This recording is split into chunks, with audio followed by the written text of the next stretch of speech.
Every generation has a monoculture of sorts, a governing pattern or system of beliefs that people unconsciously accept as truth.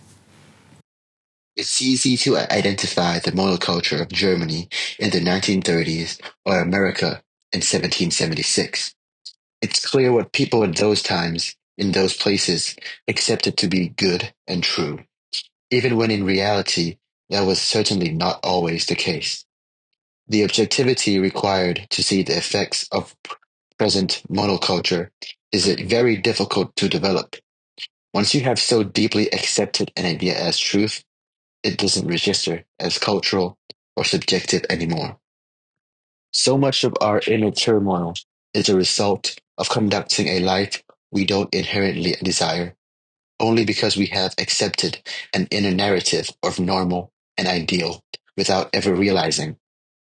The fundamentals of any given monoculture tend to surround what we should be living for: nation, religion, self, etc. And there are a number of ways in which our current system has us shooting ourselves in the feet as we try to step forward. Here, eight of the most pervasive. One, you believe that creating your best life is a matter of deciding what you want and then going after it. But in reality, you are psychologically incapable of being able to predict what will make you happy. Your brain can only perceive what it's known. So when you choose what you want for the future, you're actually just recreating a solution or an ideal of the past. When things don't work out the way you want them to, you think you failed only because you didn't recreate something you perceived as desirable. In reality, you likely created something better, but foreign, and your brain misinterpreted it as bad because of that. More of the story: living in the moment isn't a lofty ideal reserved for the zen and enlightened. It's the only way to live a life that isn't infiltrated with illusions. It's the only thing your brain can actually comprehend. Two, you extrapolate the present moment because you believe that success is somewhere you arrive. So you are constantly trying to take a snapshot of your life and see if you can be happy in. You convince yourself that any given moment is representative of your life as a whole, because we're wired to believe that success is somewhere to get to. When goals are accomplished and things are completed, we're constantly measuring our present moments by how finished they are, how good the story sounds, how someone else would judge the elevator speech. We find ourselves thinking, is this all there is? Because we forget that everything is transitory and no one single instance can summarize the whole. There is nowhere to arrive to. The only thing you're rushing toward is death. Accomplishing goals is not success. How much you expand in the process is. Three, you assume that when it comes to following your gut instincts, happiness is good and fear and pain are bad. When you consider doing something that you truly love and are invested in, you are going to feel an influx of fear and pain, mostly because it will involve being vulnerable. Bad feelings should not always be interpreted as deterrents. They are also indicators that you are doing something frightening and worthwhile. Not wanting to do something would make you feel indifferent about it. Fear equals interest. Four, you needlessly create problems and crises in your life because you're afraid of actually living it. The pattern of unnecessarily creating crises in your life is actually an avoidance technique. It distracts you from actually having to be vulnerable or held accountable for whatever it is you're afraid of. You're never upset for the reason you think you are.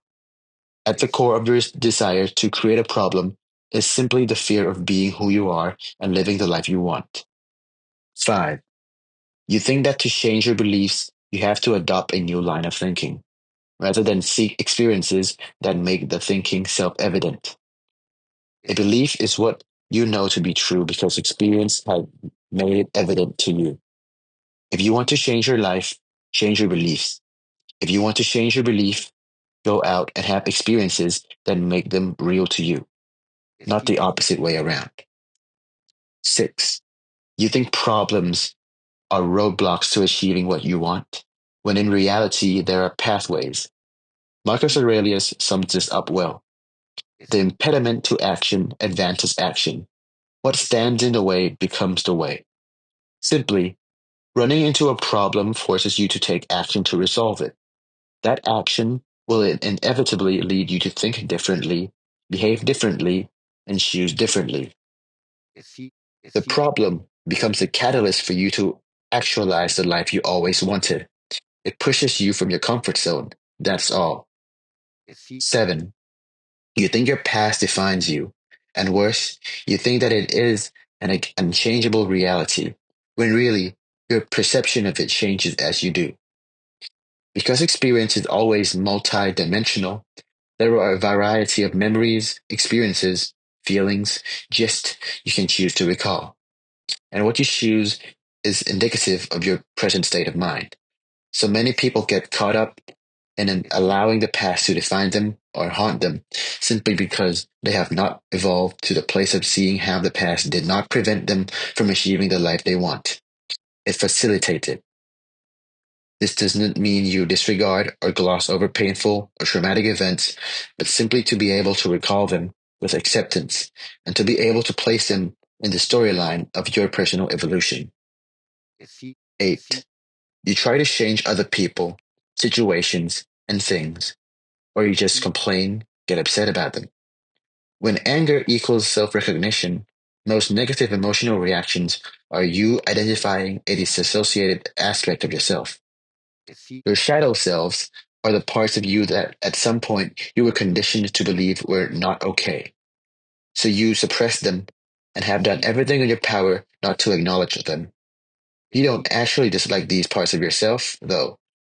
So when you see somebody else displaying one of these traits, it's infuriating. Not because you inherently dislike it, but because you have to fight your desire to fully integrate it into your whole consciousness. The things you love about others are the things you love about yourself. The things you hate about others are the things you cannot see in yourself.